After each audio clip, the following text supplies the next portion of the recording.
នៅពេលដែលយើងឃើញសិស្សបកកែទទួលបានលទ្ធផលល្អនិទេស A និទេស B យើងប្រកាសជាចង់ដឹងថាការវិភាគរបស់គេរៀនបែបម៉េចប៉ុន្តែតាមពិតទៅយើងម្នាក់គឺយើងហ៊ានខុសគ្នាអូនត្រូវចាំថាมันប្រកាសថាការវិភាគរបស់គេត្រូវនឹងមួយរបស់យើងទៅរៀនតាមគេហើយយើងខ្លាចទៅជាសិស្សបកកែអញ្ចឹងថ្ងៃនេះបងនឹងមានកន្លឹះខ្លះចែករំលែកតាក់ទងជាមួយនឹងការរៀបចំការវិភាគជូនបងប្អូនចឹងនៅក្នុងវីដេអូនេះបងចង់បញ្ជាក់បងប្អូនថានេះគឺជាការវិភាគប្រចាំសប្តាហ៍សម្រាប់យើងស្វ័យសិក្សានៅពេលយប់ចឹងបន្ទាប់ពីយើងហ៊ានរត់ជាមួយនឹងហ៊ានគួរយើងមកដល់ផ្ទះពេលយប់អ្វីដែលយើងធ្វើមុនគេគឺកិច្ចការដែលសំខាន់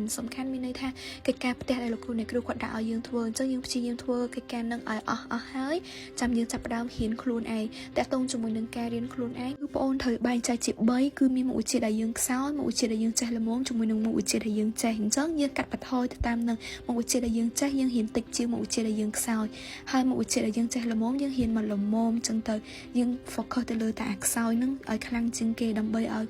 ការរៀនរបស់យើងគ្រប់មុខវិជ្ជានឹងវា balance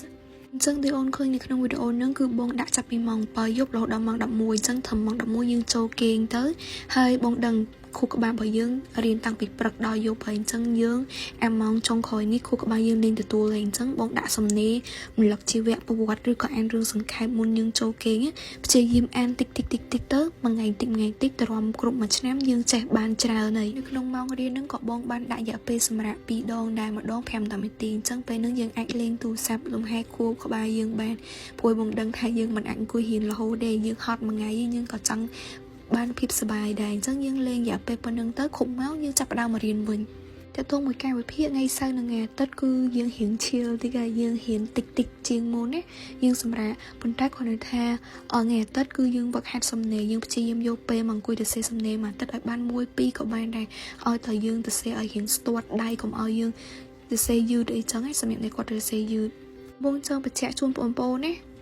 ការវិភាគនេះគឺគ្រាន់តែជាគំរូតំណាងឯដូចបងនិយាយចឹងថាមនុស្សម្នាក់គឺយើងមានមុខវិជ្ជាដែលយើងចេះនិងខ្សោយខុសគ្នាអញ្ចឹងអានេះគ្រាន់តែជាគំរូនិងជាយោបល់សម្រាប់បងប្អូន